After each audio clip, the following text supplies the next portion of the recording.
Do you believe that a business mindset is something that can be taught to your kids? If you do not have a business mindset, would it be possible for you to teach it?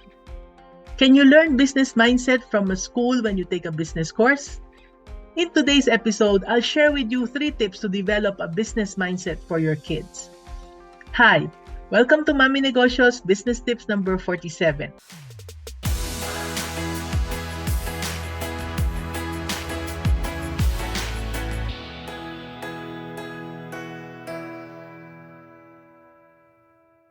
And let's learn these 3 tips from a story.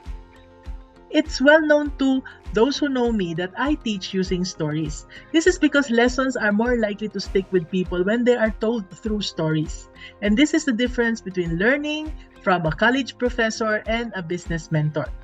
A college professor is someone who has an MBA and maybe a PhD but who hasn't had much practical experience as a business owner.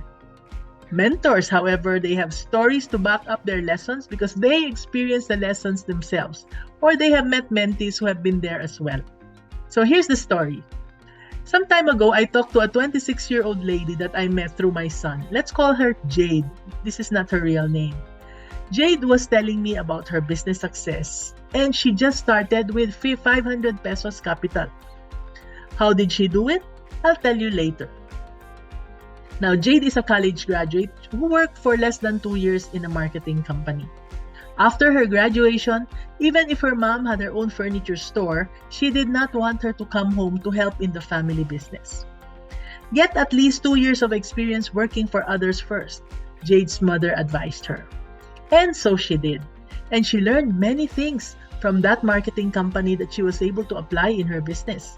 So, the first tip is, let your kid work for others first. They can learn what others know, and that can be the value that she can add to your business. That was also our advice for our own children. After graduation, work for others for at least 2 years. But most of my kids stayed longer and now they're running our businesses. Each of them has been introducing a lot more ideas than what me and my husband can ever think of. When did we inject this idea to them? Even when they were small kids. We already told them how much freedom we're enjoying by being business owners rather than by being employees. But we also emphasized to them how much we learned from our employers that we're able to apply to our businesses. Do you see a tip from what I said?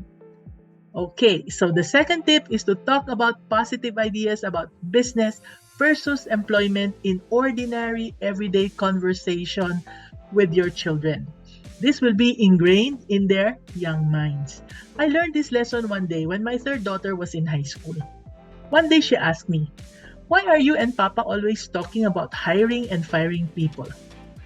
It was then that I realized that by doing that in front of our kids, we were unknowingly giving them the impression that business is about hiring and firing people, which is of course not true. Since then, we made it a point to clarify any business topics that we discuss at the dining table. This was what happened to one of my mentees. She's a single mom, and after her husband left her for another woman, she started a new life. She opened the carinderia to be able to have a good life for her and her daughter. Because life was difficult, she would talk to her daughter every day. She would talk about how difficult life was, how tiring it was to make her businesses work, how problematic the employees were, and how rude some customers are. Now, her daughter is going to college and she says she wants to be a nurse and to be a flight attendant so she can go abroad. And when she asked her daughter why she doesn't want to stay in the Philippines and manage the carinderia business, her daughter replied, "I don't want to live the life that you live." She was very surprised because by then her carinderia has turned into the best fast food restaurant in her province. She was already able to put up an inn of 40 rooms that had a good occupancy rate. Now from nothing, she was able to build a comfortable home for herself and her daughter. They have a car and they've been traveling around different cities in Asia every year.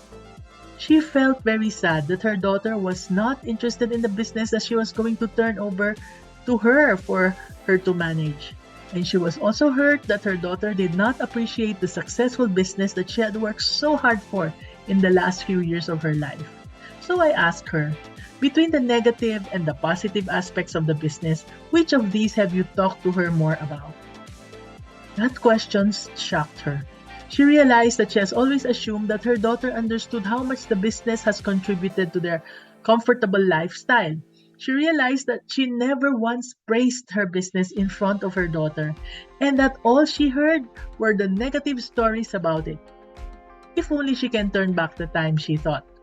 Now, since then, she has learned to shut her mouth when she has something negative to say about her business and to always talk about how good business is versus employment.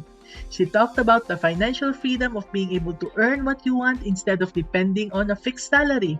She described the time and location freedom she was enjoying and how she could choose to take vacations wherever or whenever she wants. She painted a picture of her plans for her business and the possibilities of growing it.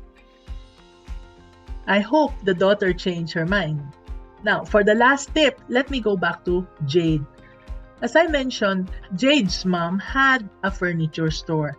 That was Jade's playground when she was a kid.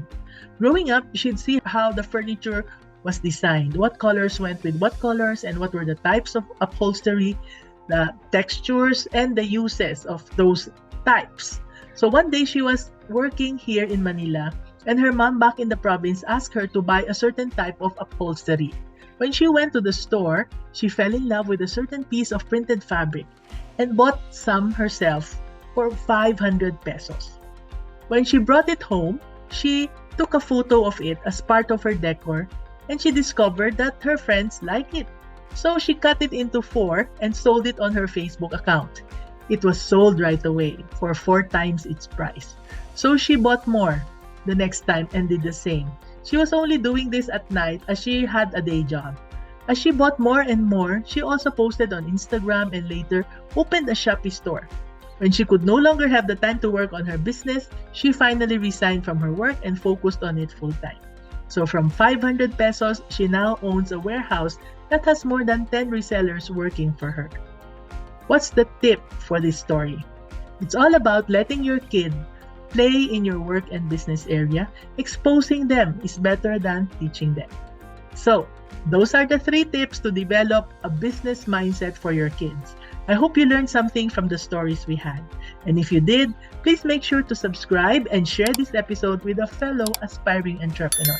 And join our communities by clicking the links below to learn more. This is Mommy N, your Mommy Negosyo, saying, be business-minded. See you in the next video.